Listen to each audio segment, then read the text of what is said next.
We're in. It's working. Hmm. You know How are you? who won't be working Ooh, potentially on April 11th, 2031? is that your day? This guy. Yeah. That's that's what I want to start with today. I don't know what possessed me. I think finally after 15, 16 years in teaching, I finally turned on my credentials with what is it, OTP, whoever my retirement package is with. So I went in and kind of updated the profile and put in all the filled in all the fields, hit enter, April 11th, 2031. Wow. Yeah. So 11 years, just over 11 years. You looking forward to it? I don't know. I'm Oh, still, yeah, it's just, it became a thing. It's, I have this, I have this thing uh,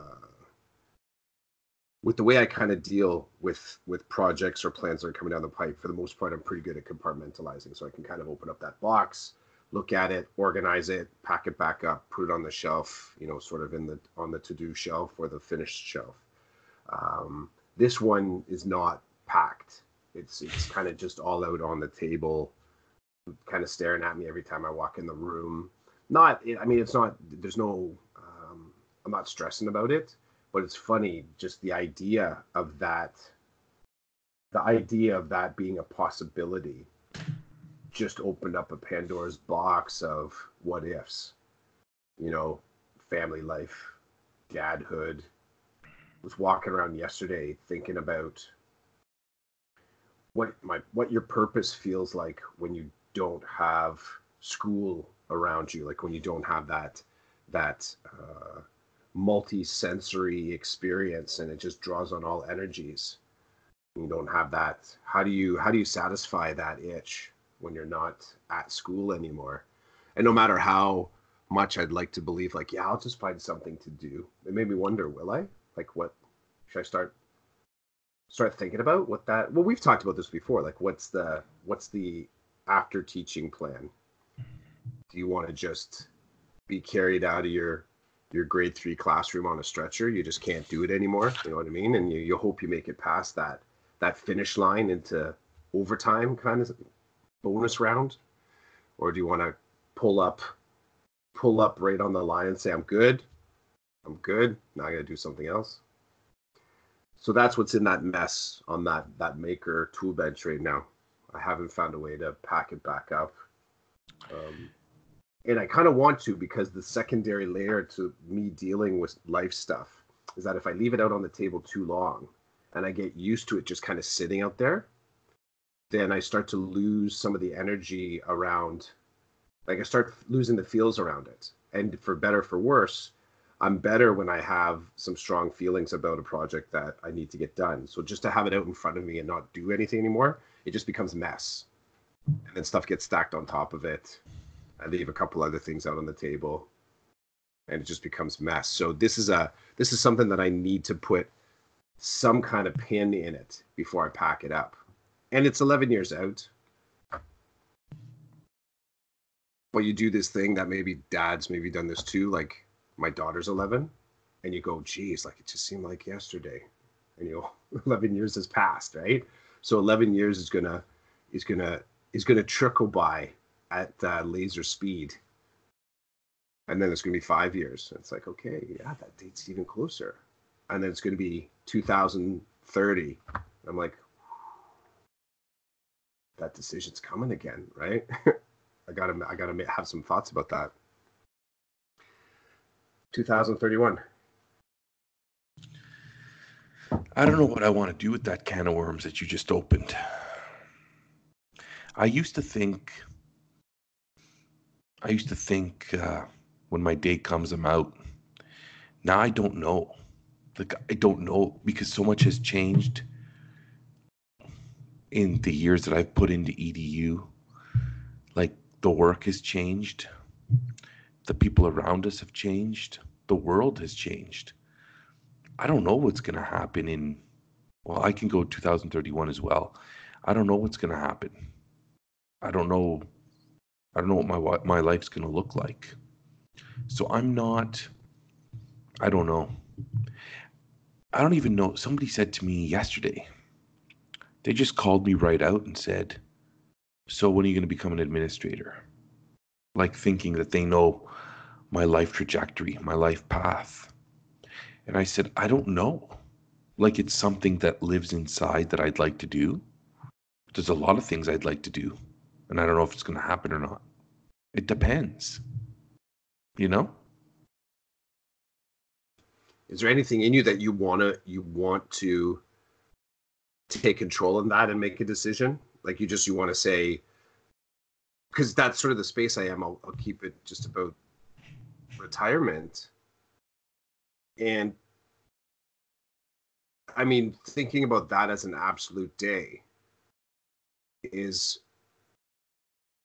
it's kind of on point with planning out your wedding or what else? The birth of a child. Like it takes up a lot of space in your sort of thinking. Like you can't, I think when you finally cue into it, it's hard to look away. So part of me feels compelled to make plans and not just say, like, even if plans change. It's funny, I accept the fact that anything could happen and stuff could change, but do I mentally need to check in with who I am right now and admit that as of right now, this is what I'm aiming for? And it's funny that even becomes a little bit, I find myself fickle, because at one point I was far more confident. I was saying, yeah, you know what, I'm just going to keep working. I'll be pulled out on the stretcher, right? And something just that doesn't feel satisfactory to me as I sit right here talking about it. Yet I still want to have like an absolute decision. I almost feel like that's what puts it back in the box for now. So I say, yeah, you know what, I'm going to work out that school year. So when I take it out and I think about it right now, I'm going to work that school year. And then when I hit end of June, I'm going to sit out on my deck, have a glass of wine, take 2 or 3 days to think about my next step, and then I'm going to make a decision by the end of the first week of July what I'm going to do next. Because that is one of those. It is one of those absolute finish lines that you can kind of, once you cross it, you can just hand in your papers, right? You can say, yeah, I'm good. I've had enough. Unless they change the rules and regs, like you can kind of hand in your retirement when you want after that. So it's a funny, but I feel even for as this past week, I needed to have some closure, some short-term closure on what I was going to do in April of 2031, and then just say, okay, I'm good. I can put it back up on the shelf. I've had my thoughts. I've had my moments. I'm not stressed out about it. I can kind of now wait to the next time that this moment hits me, which will probably be, here's the other kind of thing that was mind-blowing, is like, I think about my retirement as only being me. Like it's the thing that only I'm going to go through. Yet, even as you said it right now, and a couple other people were saying, yeah, you know what? That's the same for me. 2031 is my year too. And you start to realize there's a cohort of us that are kind of moving in this herd towards retirement. Whole bunch of us. It got in my head. As far as part of the budgetary truth is that I might still have to keep working. I don't know what my kids' post-secondary aspirations are, but being able to support those and my own interests will be important. There's going to have to be something. So there's both Karen and I kind of talked about it. I think she originally was firm on, she's done. That's it. But who knows? The kids change everything. They really do. I think that was before we were really, really talking through what kind of support we're going to provide for our children into post-secondary. I get that 100%. Where are the kids at? What are they doing? Mm-hmm. How can you support them? My only concern is how tired I feel now and what that's going to be like in 11 years. Because, like, so my school is going through a boundary review, and the process is starting now. And the plan is to have it all figured out so that in the spring, so that next fall, the boundaries will be changed and kids will be going to new schools.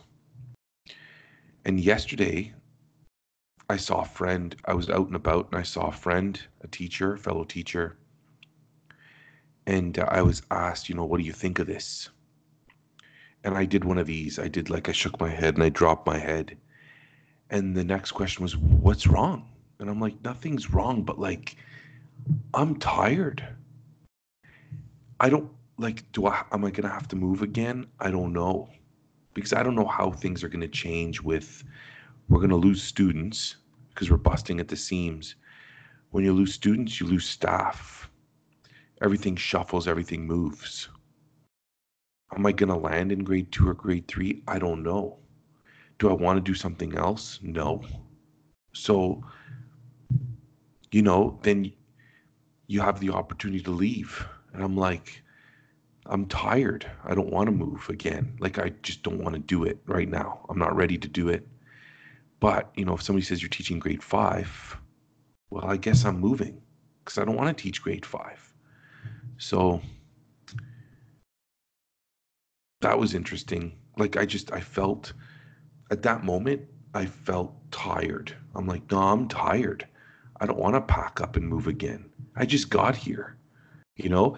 And so at the last school, when I moved there, I was hoping I'd be there for a while. But then, they started a program there, and I knew right away this program's going to push someone like me out. And then there were other circumstances in my workplace that caused me to want to go. So when I left there, I was excited to leave because I just felt like even though when I got there, I could see myself staying for a long time, that wasn't the reality of the situation. But here, I'm in my second year here and I like it. And I like the grade I'm teaching and I like the kids I'm working with, but things are going to change. They have to change. And the school board's saying, well, we're making a change. Like, we are going to reduce your numbers by like 120 to 150. That means classrooms are going away. That means you're not going to have as many classes and grades. Where does that leave me? I don't know. But I was forced to think about it yesterday. I wasn't happy with it because I'm tired. And I think last year there was a couple of episodes where we just talked about how tired we were. Like, we were just tired. So I think, am I going to leave when I can? I don't know. But I have a feeling I'm going to be exhausted by the end of this. I do. It's mentally draining. It's we're constantly making decisions, and the support for us is not as strong as it used to be when I started my career. People, like, they see a teacher and all they see is summers off, you know? Um, that's all they see. And that's fine. Like, they're going to see what they want to see, but it's more than that. It's a lot more than that. So there you go.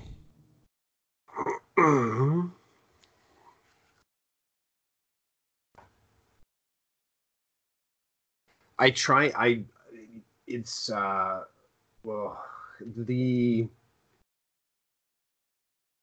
I don't know if I'm queuing into. So a couple things. I don't know if I'm queuing into the same I'm tired factor. I am tired. I do find myself more. I don't know if I find myself more tired. What I'm finding is it's harder to recover from fatigue, which is, I mean, we could be talking about the same thing, but if I'm slicing up, for me, it's when I realize I'm tired, it used to be that it took very little to kind of like rejuvenate me. So yeah, relatively speaking, do I feel more tired more often? Probably. The second layer to that I've noticed, which is more profound, is that it's a lot harder for me to kind of pull myself up by the bootstraps to kind of get back in the game again. Like I find I'm it could be, maybe just a good night's sleep would have brought me back online again. And it's not, I don't know if that's I don't think it's that easy anymore. Actually, I know it's not that easy anymore, because there's sometimes where it's like a couple days and I'm still feeling the same. I feel like I'm coming out of it still. Like I'm still coming out of that mental funk. So, and it's and I know right now in my day the things that are drawing on my energies far more than others. Like I know exactly, because I go into the moment. I go into the moment, into the day, a period of the day or a meeting in the day, and I'm like, this is it. This is the moment right here. It's this thing right here that I feel really draws me down, and this is the thing that my recovery time is impacted by. So I wonder to myself, though, if, and I think we've talked about this before, like school really does regulate my life in a lot of ways. Like I am, I'm not as disciplined in my life getting stuff done as I am when I'm at school in my work. So I'm often envious of my work side, because I feel like I can't always tap into it in my life. It's a weird little mindset. So then I think to myself, if I'm retired, will I have difficulty accessing the energy that I need to sort of get my stuff done? Like if I don't have school to tell me to get up in the morning, if I don't have the kids running into the classroom to sort of like light me up that way. These things I think about it in terms of how do I make sure that the stuff that I'm still digging about me as a teacher translate to me when I'm no longer I no longer have access to the classroom anymore. Messes with my mind. Just messes with my mind.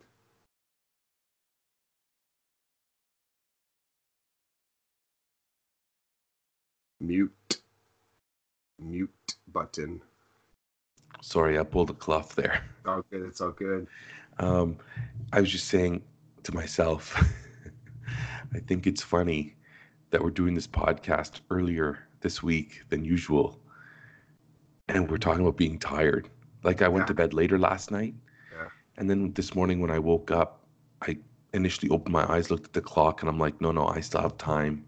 I don't need to roll out yet. And then, but like when I got up this morning for this, I wasn't feeling like, oh my God, I'm exhausted, I shouldn't be doing this. I wasn't feeling that at all. Which is interesting because I don't always feel like that when I wake up for work. Oh yeah. It's a lot different. It's like, okay, get up and you gotta move, right? Like you gotta move. There's no choice. There's choice here at the moment. Does that make it more palatable in some way, or more possible? Well, I'm waking up and I want to do this, right? Yeah, that's true. Do I always want to go into work? No, but I do. Family thanks you. Yeah, right. My family thanks me. Speaking of family, thank you without thanking you. How was Halloween on your end? Halloween was good, dude. Yeah, Halloween was good. Your costume made me laugh. Oh, the boys. Jake's your dinosaur. costume. My costume. Oh, mine, the corn. Mr. C. Yeah, that's what people end up calling me that day. Yeah, that was I was sort of, our school does a theme, and this year's theme was food. Yeah, I don't know. I don't know how they decided. I just kind of roll with it. And so food. I was like, okay, cool, food it is. And then I totally forgot to do anything. Like I forgot to get my outfit. I forgot to sort of make any decisions about it. I think I put it in a box that I just wasn't paying attention to. So I'm at Value Village on the Wednesday, and I take a peek in their what's left pile, and there's a corn costume. I'm like, that's good. And then it was discounted, which made it even better. It was half price. You know, they're trying to clear out all their stuff before. Well, I'm assuming as I'm cashing out, I'm talking to the person, and they said, yeah, the boxes for Christmas are already in the back, like they're next. It's like, man, Crazy. yeah. So yeah, that's how the corn came to be. There wasn't as many people dressed up. Is that you everyone dressed up at your school? Yeah, there are a lot of people dressed up. Well, staff, yes. Students, it could go either way because we have a huge population of students that are frightened by Halloween. I imagine. They're frightened by it. They believe it's a negative experience. Gotcha. It's not a not that's not a well shaped out conversation, I think, in all schools. This is the second year in a row where I've said to students, like, there's a handful that don't participate. They believe it's a negative thing. And I said to one of my students who was telling me, my mom says, no, I'm not doing this. I won't be coming to school tomorrow. And I said, no problem. I said, but let me just tell you, let me tell you something. He's like, okay. I said, for me, like at the end of the day, this is a night where kids get to go outside and ask people for free candy. And he looked at me, kind of cocked his head sideways. I said, so if you ignore the scary costumes and the way that this whole thing started, what it is today is you put on a costume and you go from door to door asking people for candy.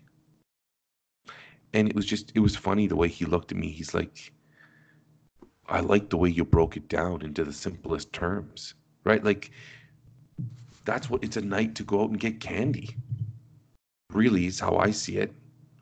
You could, but he does, his family doesn't see it that way. But so I said to him, if you can ever convince your mom, that's what it is. Free candy. And maybe that's, some people frown upon that too. Like, how dare we hand out garbage to kids, for them to stuff themselves with all this sugar and chemicals or whatever. I mean, you could look at it that way too. For me, I think I've told you this before. It's the one night of the year where I say to my kids, I will go outside with you and I will stay out as long as you want in any weather condition so that you can go door to door and get this candy.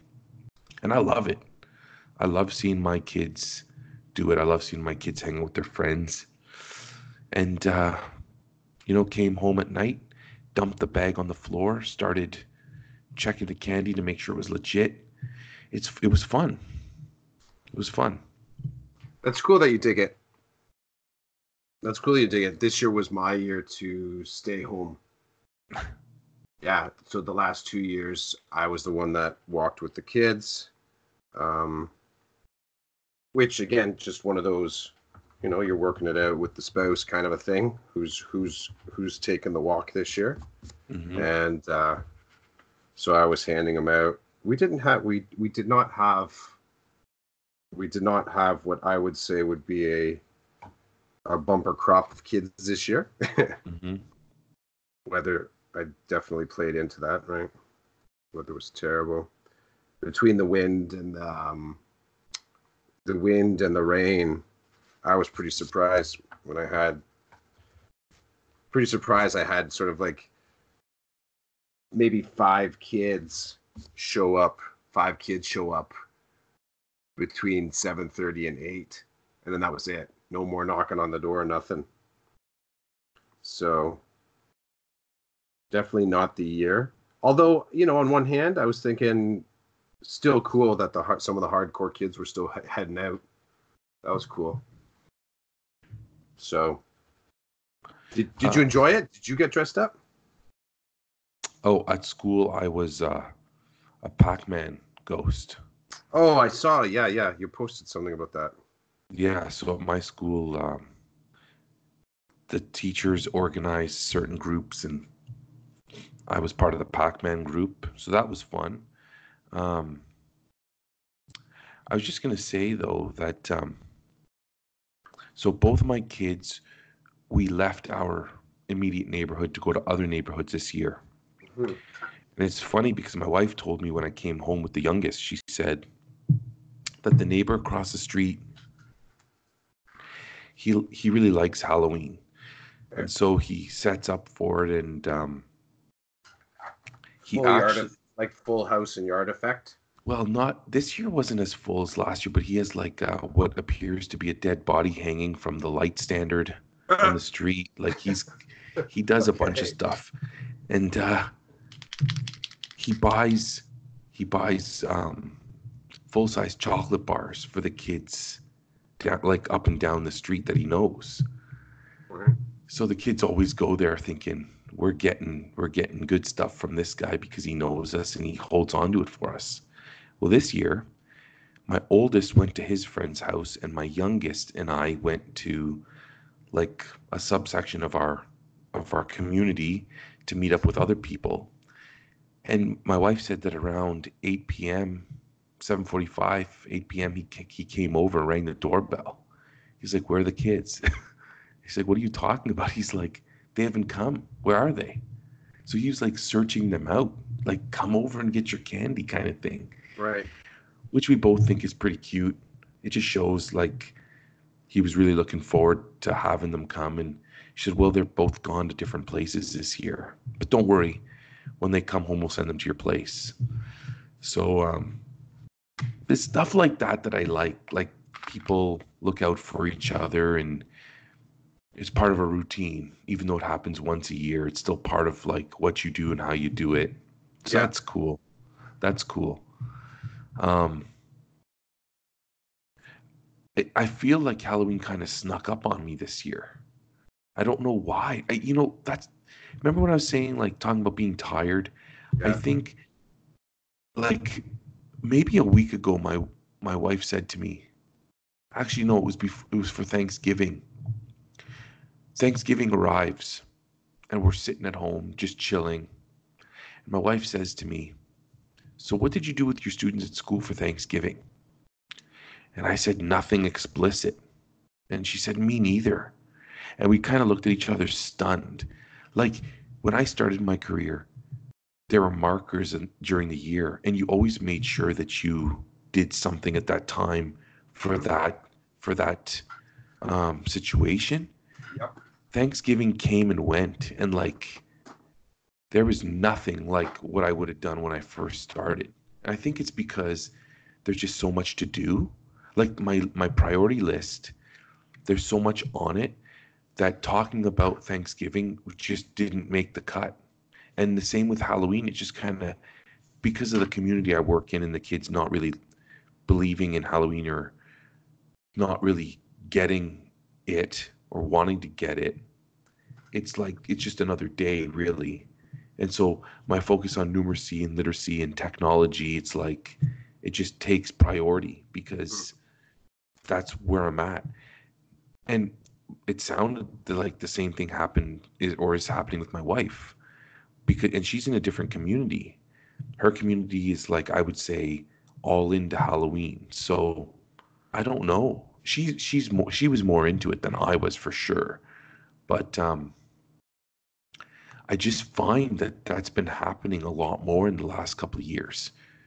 Just those things are falling off, and it's like But I know that mentally I need to bring some of those things to the forefront because that's what makes me see the bigger picture.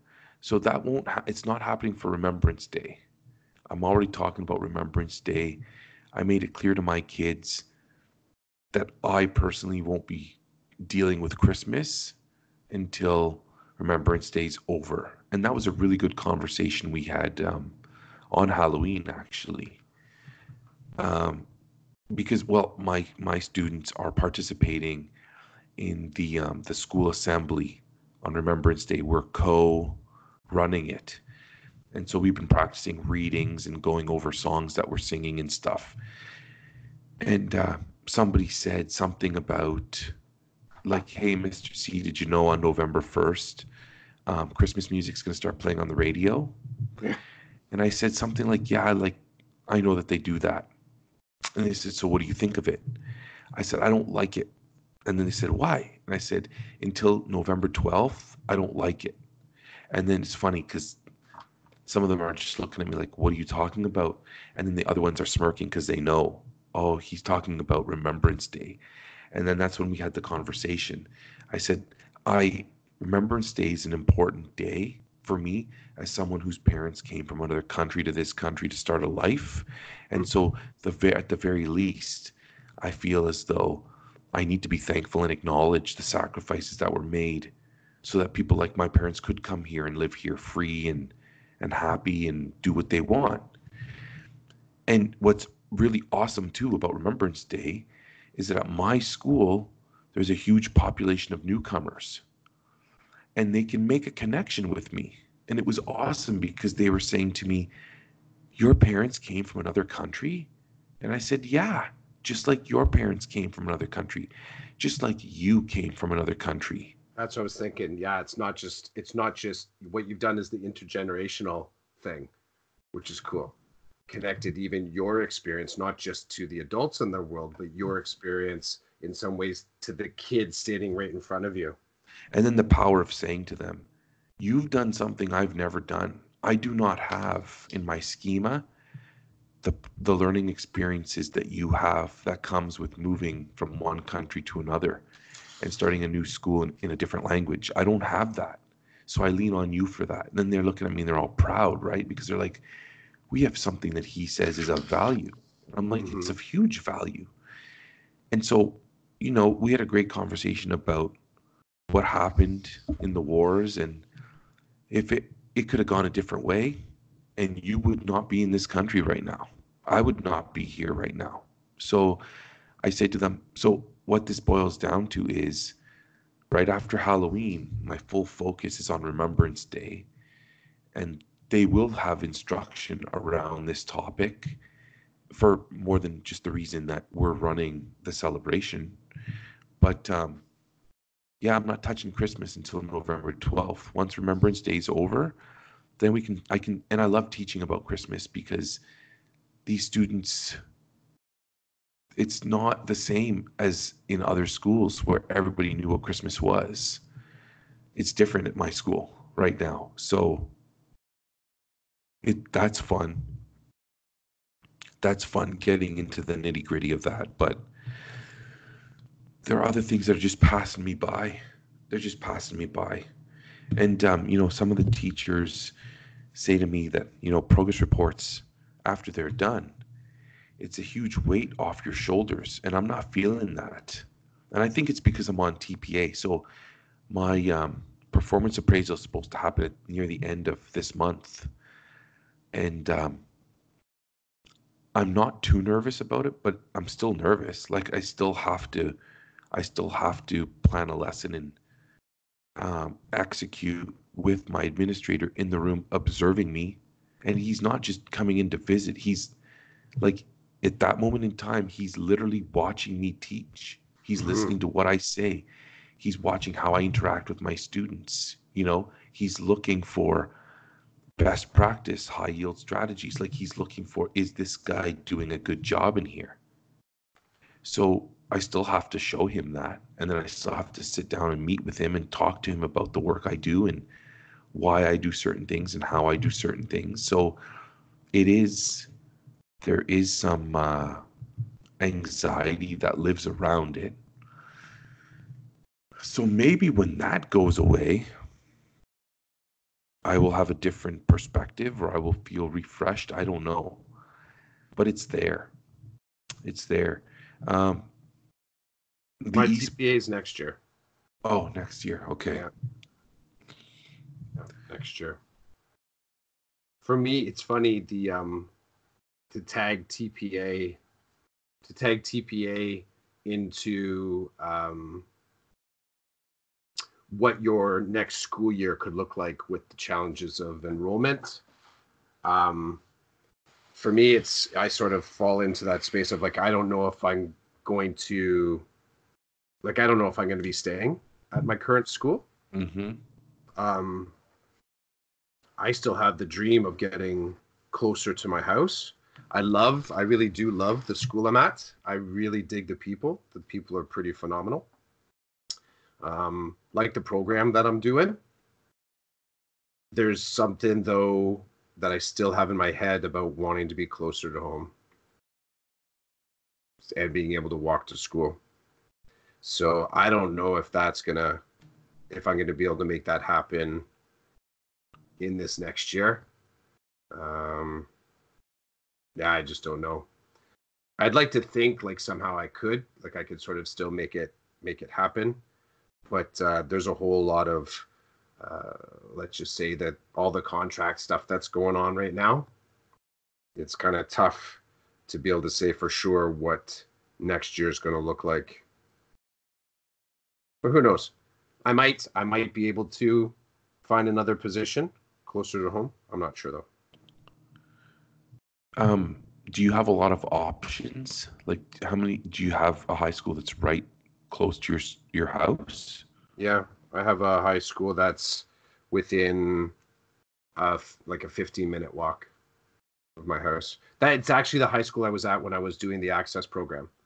Oh, okay. That's where the program was housed. It was housed at this particular school. So you used to walk there? Yep.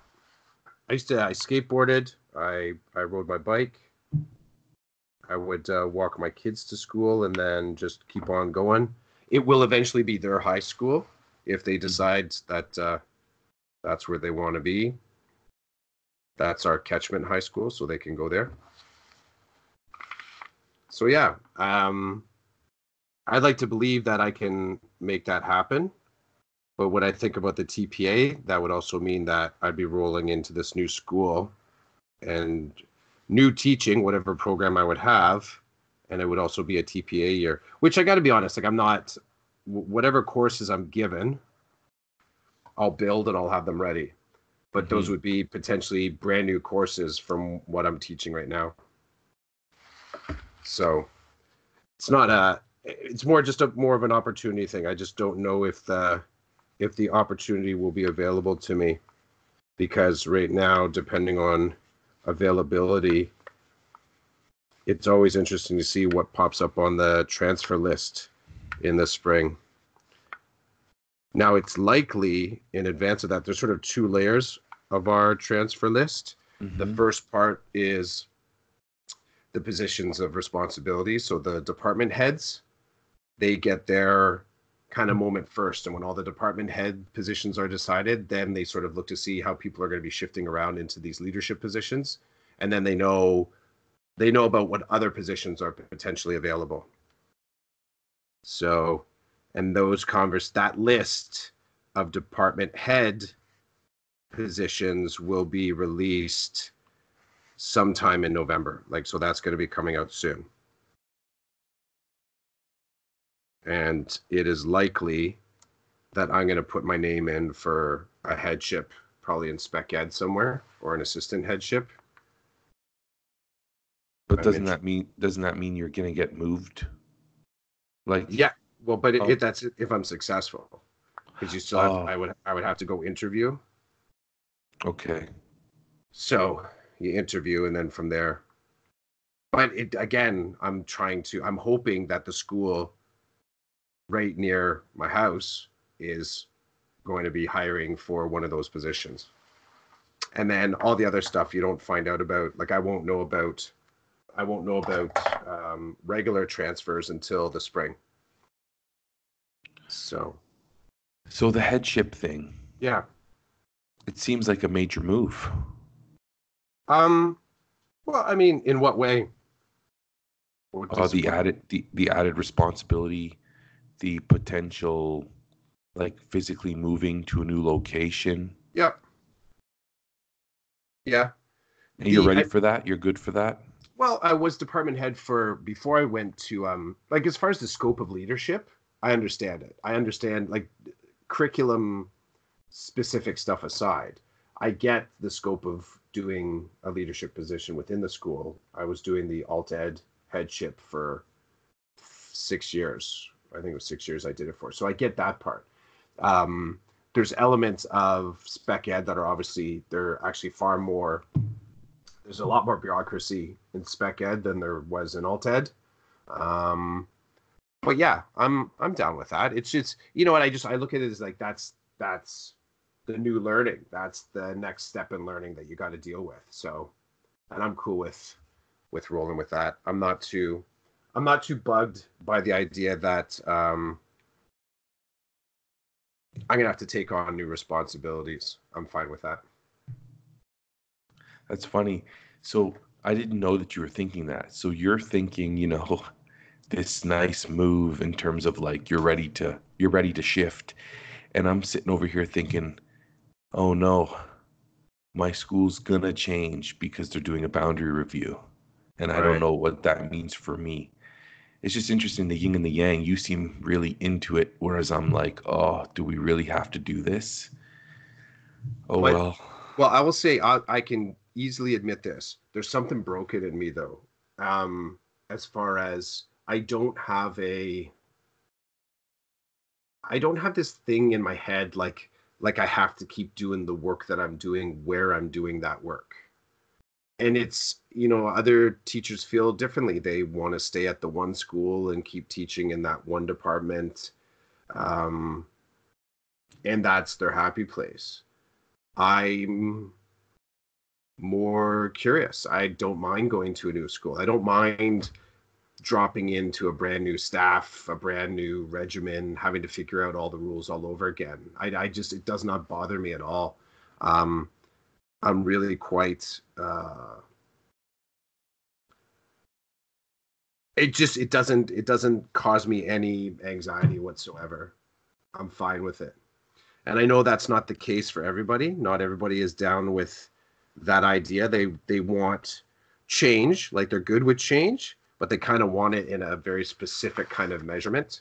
And I'm saying this just from conversations that I've had. Like when I've told people that I've been at kind of three different schools right now, you know, often the response is, wow, that's hard, man. Like that's hard. And it potentially was kind of four schools because when I got surplused back in my second or third year of teaching, I actually got a job at another school. I went and I interviewed and I got that job. And then I was recalled and I had to make the decision as to whether or not do you know about the surplusing? Have I sort of explained that before on the cast? Like your personal experience?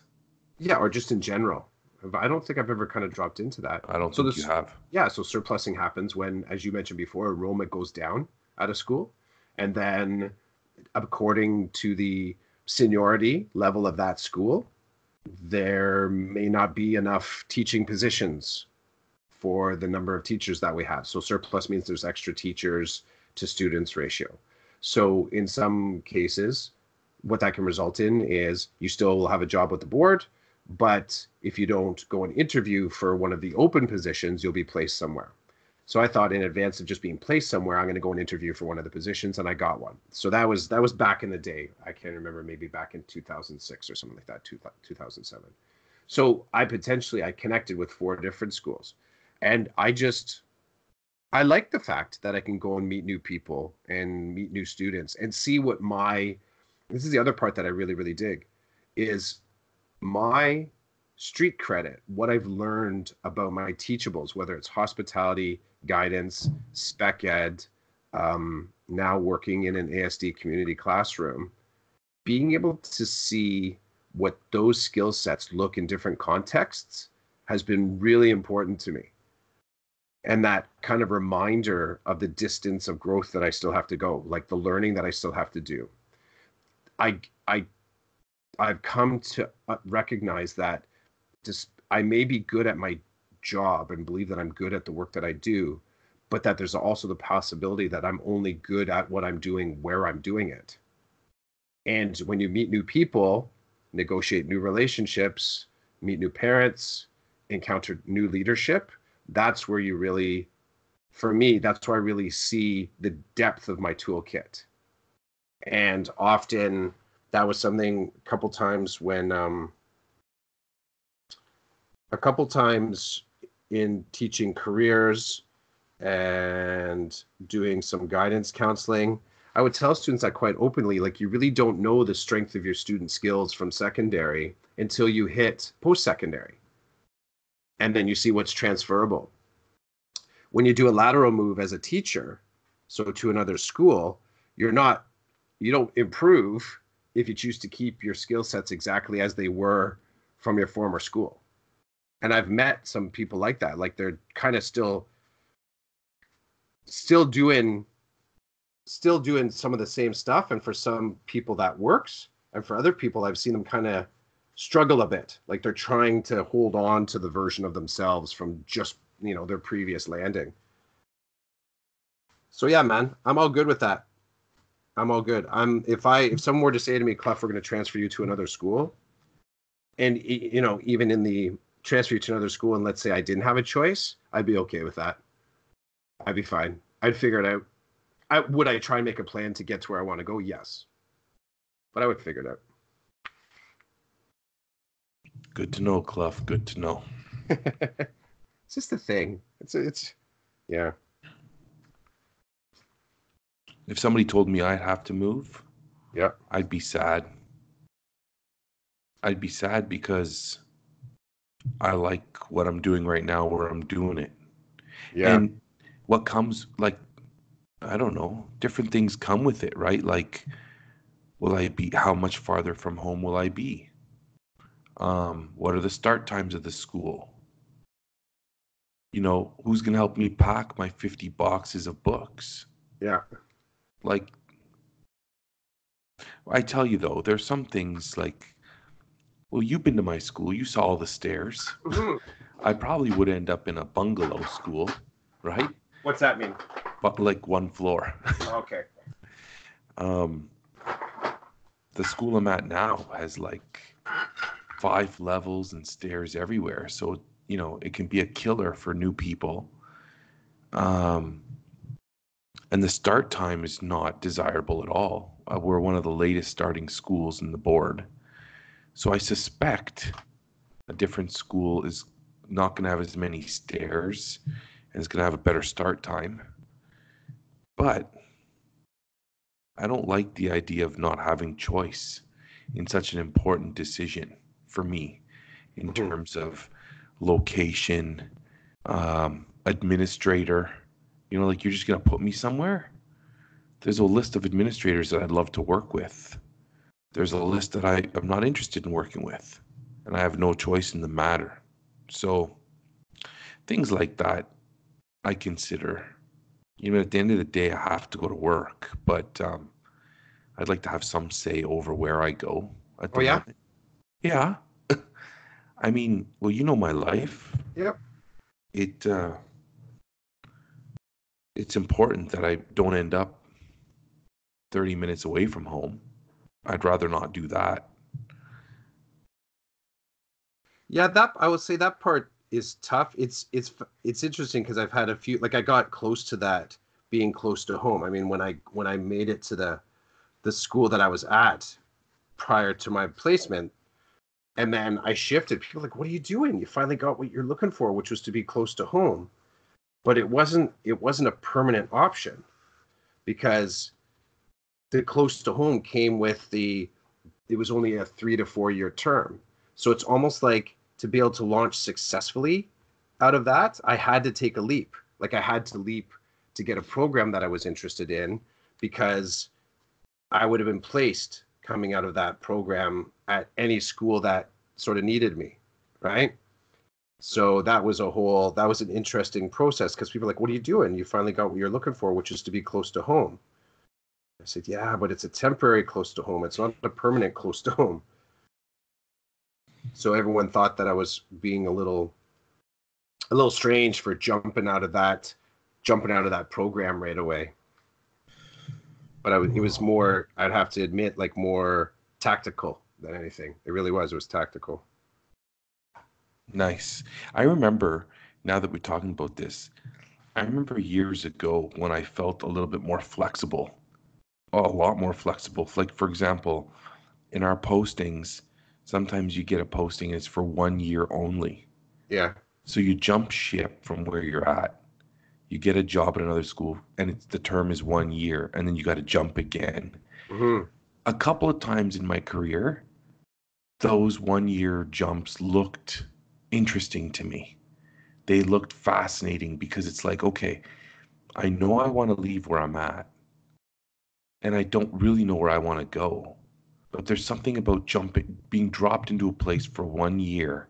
I mean, things can change, and that 1 year could turn into you just stay there until you decide you want to transfer out again. But there was something exhilarating about that. And I remember feeling that a couple of times in my career. What if I just leave here, do that for a year, and then look for another job again? But those don't appeal to me anymore. I No. mean, and maybe that's because I'm in a good situation right now. Like I have admin that I trust. I have coworkers that I feel like I connect with. We work well together. I'm not far away from home. Maybe if I was far from home and I was working with an administrator that I didn't have a good relationship there. It's like, okay, well, it's time to go. And I'm not ready for a permanent move, but I'm good to go for 1 year. Drop me somewhere. Um, it probably chances are I'll be closer to home, and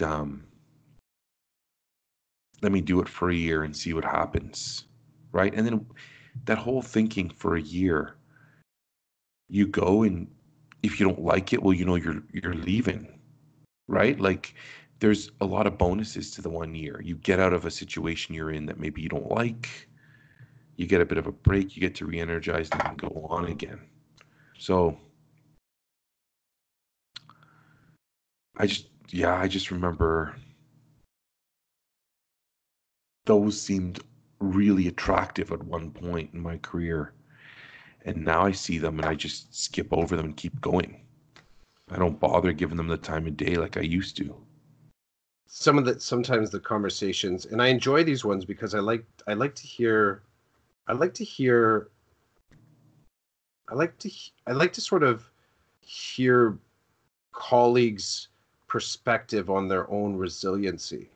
I really appreciate that when they sort of share those kind of moments, like where someone's talking about wanting to leave a place, wanting to leave a particular job, and they just can't put their finger on it, as in, like they want change, but they're not willing to make the big change. Like they're sort of saying they want a specific position, and I've looked at the list. I'm like, well, there's one at this school, and then they don't. They're like, yeah, but that's a. I like hearing the reason that they justify for not moving schools, and I really appreciate those conversations when someone kind of walks me through that, because there's so many little things that I've come to accept that, it might be no biggie for me, but that's entirely contingent on how Karen and I have organized our lives. Like we're living kind of centrally in our board. So there are some schools that would definitely be more problematic to get to, but because of where we're positioned, nothing's entirely off the table. And we're privileged in that our kids' school, so our own kids' school, the daycare's right there. So because the daycare's right there and they can stay till 6 o'clock, like that's pretty sweet. We can drop them off at 7 a.m., which if I were to drop my kids off, and I did this week, drop them off at 7 a.m., I can still make it to my high school and it's an early start high school and not be late for work. Like that's pretty good. So that I get those kind of things. But I'm always fascinated when people say that, to listen to the reasons why they're not prepared to make a move for the changes that they want in their actual day-to-day. I like to hear the reasons. I like to sort of have those conversations. I feel like I get like a glimpse of the teacher's soul a little bit when people talk about those things, like really what's at their heart of their value system. It feels like rich conversation. It feels like something that kind of you're kind of getting a peek at what really composes this person when they're prepared to talk about making school change, making work and life change. Speaking of changes, I think that brings us to the end of this week's episode. Season 3, episode 8. And I appreciate you being flexible with your schedule. No, you too, because I was the one that threw the curveball in this week. So yeah, I appreciate that you're able to make it work. It made me laugh out loud, actually. I looked down at my phone. I'm like, you're just like, yeah, Saturday's out. I'm going into full dad mode. Sunday good? And I'm like, no, Sunday's not good. Sunday, I've got full dad mode. And then here we are. We made it happen. So thanks for that. Yeah, no, I appreciate the flexibility. And I mean, when it happened, I mean, when we were sort of negotiating it out, I thought to myself, well, this is kind of like, this is how it happens. We just try and make it work. There's no harm, no foul. It's just about trying to get the best possible setup for both of us to get to our conversation each week. Mm-hmm. So, and it's that flexibility that I think has definitely sustained our conversation. For me, it's sustained it for me. So it works for me too, man. Cool. Do you want to show us your picture before we go? I know we didn't do that last time. Yeah, let me just get the last little bit. I really liked the last one with our heads coming out of the music box. That was cool. I think you'll like this one. What if I don't?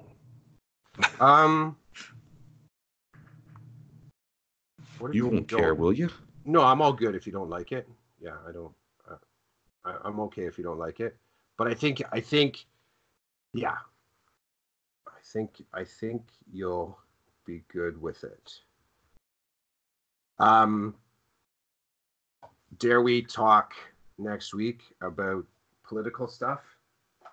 Actually, I was gonna bring it up about 10 minutes ago, and I decided not to. But I'd love to know more about I would love to.